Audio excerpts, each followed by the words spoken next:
గుంటూరు జిల్లా తాడేపల్లి గుంటూరు జిల్లాను గంజాయి రహితంగా చేయాలనే ఉద్దేశంతో పలు చోట్ల ఆకస్మిక తనిఖీలు చేయడం జరుగుతుంది అని గుంటూరు జిల్లా ఎస్పీ సతీష్ కుమార్ తెలిపారు. ఎక్కడైనా సమస్యాత్మక ప్రాంతం అని తెలిస్తే అక్కడ కార్డన్ అండ్ సర్చ్ కార్యక్రమం నిర్వహిస్తున్నామని, దానిలో భాగంగా తాడేపల్లి, మహనాడు, గుంటూరు అర్బన్లోని పలు చోట్ల, తెనాలి ఇలా అన్ని చోట్ల ఆకస్మిక తనిఖీలు చేసినట్లు, దానిలో భాగంగా తాడేపల్లి, నులకపేటలో నేడు కార్డన్ అండ్ సర్చ్ చేయడం జరిగిందని తెలిపారు. సుమారు 140 మంది సిబ్బంది, 20 మంది అధికారులతో కొందరు ఇచ్చిన సమాచారంతో నులకపేటలో ఈ ఆకస్మిక తనిఖీలు చేసినట్లు ఎస్పీ సతీష్ తెలిపారు. ఇక్కడ rowdy sheeters, suspect rowdy sheeters, గంజాయి కేసులో ముద్దాయిలు 7గురిని గుర్తించామని, సరైన పత్రాలు లేని 83 వాహనాలను స్వాధీనం చేసుకున్నట్లు ఆయన తెలియజేశారు. ప్రత్యేకంగా ఇక్కడ ప్రజలు పలు సూచనలు చేశారని, వాటిపై లా అండ్ ఆర్డర్ అదనపు ఎస్పీ, లోకల్ డీఎస్పీ, సీఏలతో కలిసి పరిశీలన చేయాలని సూచించినట్లు తెలిపారు. గుంటూరు జిల్లాను గంజాయి రహితంగా చేయాలనే ఉద్దేశంతో పలు చోట్ల ఆకస్మిక తనిఖీలు చేపట్టామని, అయితే ఇంకా కొన్ని చోట్ల అసాంఘిక కార్యక్రమాలు చేస్తున్నారని, వాటిపై కూడా దృష్టి పెట్టామని, చాలా వరకు గంజాయి, బహిరంగ మద్యం లాంటివి సాంకేతికతకు ఉపయోగించే డ్రోన్ సహాయంతో కట్టడి చేస్తున్నట్లు ఎస్పీ అన్నారు. స్థానికంగా స్వాధీనం చేసుకున్న వాహనాలను సరైన ధృవీకరణ పత్రాలు చూపించి తీసుకోవాలని, వెళ్లవచ్చని, అదేవిధంగా స్థానికులు తెలిపిన పలు సమస్యలను పరిష్కరించాలని స్థానిక అధికారులకు తెలిపారు. సాయంత్రం అవుతాయి మళ్ళీ ఇక్కడ ఆటో ఎక్కడ ఖాళీ ఉంటే అక్కడ ఏ ఆటో ఖాళీగా ఉన్నా సార్ కూర్చుంటారు, కూర్చొని స్మోక్ చేస్తారు, చేసి బ్యాటరీ మళ్ళీ అదే ఆటోలో బ్యాటరీ మసీద్ ముందు ఆటోలు ఉంటాయి సార్, అక్కడ మరీ బేబత్సం సార్. మసీద్ ముందు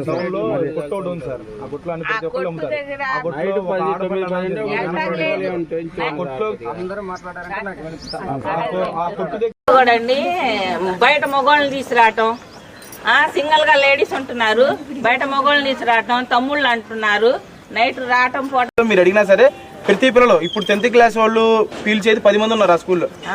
మొన్న మేము కౌన్సిలింగ్ కూడా ఇప్పించాం సార్, మా సచివాలయంలో కానిస్టేబుల్ గారు ఉంటారు కదండి, ఆ మేడం గారిని పిలిపించి ఎగ్జామ్ మళ్ళీ మనం వాళ్ళని స్కూల్ నుంచి పంపించేస్తే ఇప్పుడు ఎగ్జామ్ నడుస్తుందని చెప్పి వాళ్ళని పంపించలే. ఈ తెచ్చే ముఠ ఎక్కడ ఉందంటే ఒక కోరీలోనే ఉంది. ఈ అందించే ముఠ ఎక్కడ ఉందంటే కోరీలోనే ఉంది సార్. ఇక్కడ మన ఇక్కడ నుంచి 2 కిలోమీటర్ ఉంటుంది ఎమ్మెల్రామ్ కోరి, ఆ కోరీలో పిల్లలే మెయిన్.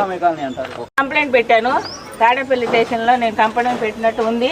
మళ్ళీ బజార్లో ఇలాంటి అన్న జరుగుతుందా అమ్మ అని చెప్పారు కూడా, సార్ ఉన్నారు, ఆ సార్ తెలుసు. నేను అయితే మా ఇక్కడ ఎక్కువైపోయినాయి వ్యభిచారాలు, ఈ గంజాయి తాగటాలు, ఏమైనా మాట్లాడితే వాళ్ళ అమ్మోళ్ళు వచ్చి వెనకేసి రావటం, ఎవడు ఈడు అనేసి అంటున్నారు. అర్థమైంది అంటే మాకు ఆడపిల్లలు ఉన్నారు. ఇంకోటి ఏంటంటే సార్, నేను ఆ school high school chairman.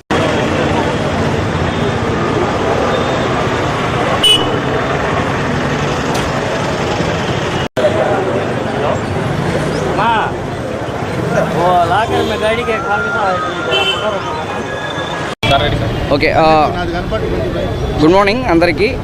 So ఈరోజు మన క్యాష్ ఆపరేషన్స్ అనేది గుంటూరు డిస్ట్రిక్ట్ పోలీస్ రెగ్యులర్గా కండక్ట్ చేస్తుంటాము. ఆల్రెడీ మహానాడు 2 times జరిగింది. అదేవిధంగా గుంటూరు టౌన్లో కూడా ఇంపార్టెంట్ ప్లేస్ తెనాలి అలాంటి ఇంపార్టెంట్ ఏరియాస్లో రెగ్యులర్గా చేస్తున్నాము. ఈ నులకపేట అనేది కొంచెం మనకి కొన్ని ఇన్ఫర్మేషన్స్ రావడము, కొన్ని ఈ నులకపేట ఏరియాని కాన్సన్ట్రేట్ చేయాలని అనిపించింది. కాబట్టి ఈరోజు 145 మెంబర్స్తో పాటు ఆఫీసర్స్ దాదాపు 20 మందితో పాటు ఈరోజు కోఆర్డినేట్ సర్చ్ ఆపరేషన్స్ కండక్ట్ చేయడం జరిగింది. దీంట్లో మనకి rowdy sheeters 4, suspect 1, ganja peddler ఒక్కొక్కరు, టోటల్ 7 మంది ఉన్నారు ఈ ఏరియాలో. అందరినీ కూడా ఈరోజు వెరిఫై చేయడం జరిగింది, అందరూ ఉన్నారు. సో అదేవిధంగా మనకి వెహికల్స్ కూడా దాదాపు 83 వెహికల్స్ సీజ్ చేయడం జరిగింది. నంబర్ ప్లేట్స్ లేనవి, తర్వాత డాక్యుమెంట్స్ ప్రాపర్గా లేనవి 83 వెహికల్స్ సీజ్ చేయడం జరిగింది. ప్రజలతో పాటు కూడా ఇంటరాక్ట్ చేయడం జరిగింది. వాళ్ళు కొన్ని పాయింట్స్ చెప్పారు. రీసెంట్ టైమ్స్లో మనం ఇక్కడ బీట్స్ అన్ని సిస్టమ్ కూడా ఇంక్రీజ్ చేశాము. Even additional SP, law and order గారు, డిఎస్పీ గారు, సిఏ గారు అందరూ కూడా రీసెంట్ టైమ్స్లో వచ్చారు. కాకపోయినా కొన్ని పాయింట్స్ చెప్పారు. ఫర్ ఎగ్జాంపుల్ స్కూల్ దగ్గర సీసీటీవీ కెమెరాస్ లేకపోవడము, లాస్ట్లో రామయ్య నగర్ దగ్గర కొంచెం సిసిటీ కెమెరాస్ లేకపోవడము, ఆ మశానం దగ్గర నైట్ కొంతమంది వస్తున్నట్టు చెప్పడం అనేది కొన్ని రిపోర్ట్స్ ఇస్తున్నారు. ఒకసారి మేము పర్సనల్గా మన డిఎస్పీ గారిని వెరిఫై చేయమని చెప్పడం జరిగింది నైట్ టైమ్స్. ఇంకా కొన్ని ప్యాట్రోలింగ్ కూడా ఇంక్రీజ్ చేయమన్నాను. అది కాకుండా ఈరోజు కూడా మన ఫింగర్ ప్రింట్స్ స్కానింగ్ సిస్టమ్ ద్వారా ఈరోజు కొన్ని డౌట్ఫుల్ పర్సన్స్ని ఒకసారి స్కాన్ చేయడం కూడా జరిగింది. అదేవిధంగా మన డ్రోన్లో కూడా కొన్ని వీడియోస్, ఫొటోస్ తీసుకోవడం జరిగింది. అది కూడా మేము అనాలిసిస్ చేస్తాము. సో మోర్ దాన్ దట్ ఇక్కడ ఇంకా కొన్ని అవేర్నెస్ ప్రోగ్రామ్స్ కూడా అవసరం ఉన్నట్టు కనిపిస్తుంది. ఓపెన్ డ్రింకింగ్ చాలా తగ్గించాము.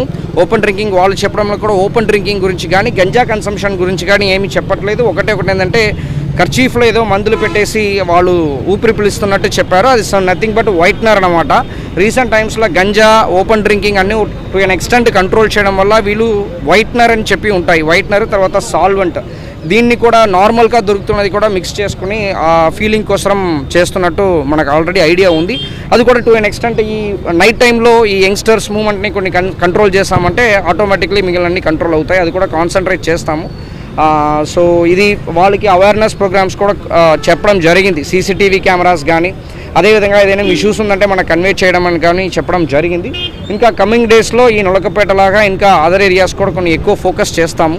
ఇంకా కొన్ని కంట్రోల్డ్గా పోలీసింగ్, ఇంకా కొన్ని ఎక్కువ విజిబుల్ పోలీసింగ్, ఇప్పుడు ఉన్న సిచ్యువేషన్ ఇంకా కొన్ని బెటర్ చేయడానికి కూడా ఎఫర్ట్స్ పెడతాం.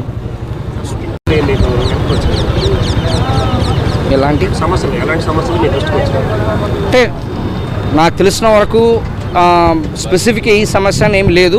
కొన్ని మేము ట్రాఫిక్ జనరల్గా చెప్పాలంటే కొన్ని ట్రాఫిక్ పైన కూడా కొన్ని కాన్సన్ట్రేట్ చేస్తున్నాము. గంజా పైన ఎక్కువ ఫోకస్ పెడుతున్నాం. మన ఎంటైర్ ఎయిమ్ అంటే గంజా ఫ్రీ డిస్ట్రిక్ట్గా చేయాలన్నది, గుంటూరుని చేయాలన్నది మన ఫస్ట్ నుంచి ఎయిమ్. ఖచ్చితంగా 100% లేదని నేను చెప్పను, మేబీ అక్కడెక్కడ ఉండొచ్చు, కానీ దానికన్నా ఇన్ఫర్మేషన్ సిస్టమ్ పెట్టాము. మహిళా పోలీస్ ద్వారా కూడా కొన్ని ఇన్ఫర్మేషన్ అడుగుతున్నాము. మనకు తెలిసిన వరకు మేము కంట్రోల్ చేస్తున్నాము. ఇంకా ప్రజలు కూడా ఎనీ ఇష్యూస్ మన కంట్రోల్ రూమ్ నంబర్ ఉంది, తర్వాత ఎనీ టైం 112 కాల్ చేయొచ్చు. ఖచ్చితంగా ఒకవేళ మన దృష్టి లేకుండా ఏదైనా ఉందంటే అది కూడా సాల్వ్ చేయడానికి సిద్ధంగా ఉన్నాం.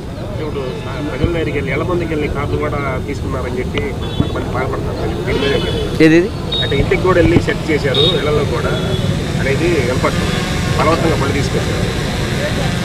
ఇప్పుడు డాక్యుమెంట్స్ లేకపోతే తర్వాత ఇప్పుడు ఒకరు బైక్ ఉండొచ్చు. సో ఎవరి బైక్ని వెరిఫై చేయాలి. ఇప్పుడు అది అన్నీ వచ్చేస్తాము ఎవరికి కూడా. ఇది అంటే it is not the first time కదా, ఆల్మోస్ట్ 9-10 క్యాసోళ్ళు చేస్తాము. కంప్లైంట్స్ అనేది ఖచ్చితంగా ఉంటాయి. అంటే డాక్యుమెంట్స్ ఉండాలి కదా, మీ బైక్ ఉందంటే డాక్యుమెంట్స్ ఉండాలి, లేకపోతే డాక్యుమెంట్స్ ఇచ్చేసి తీసుకోమంటున్నాం. ఇదన్నీ నాట్ సీజ్డ్ బైక్స్. వాళ్ళు డాక్యుమెంట్స్ ఇచ్చొచ్చు, తీసుకోవచ్చు. డాక్యుమెంట్స్ లేకపోయినప్పుడు వాళ్ళు అది ప్రూవ్ చేసుకోవాలి, అది వాళ్ళ బాధ్యత. నైట్ వాళ్ళు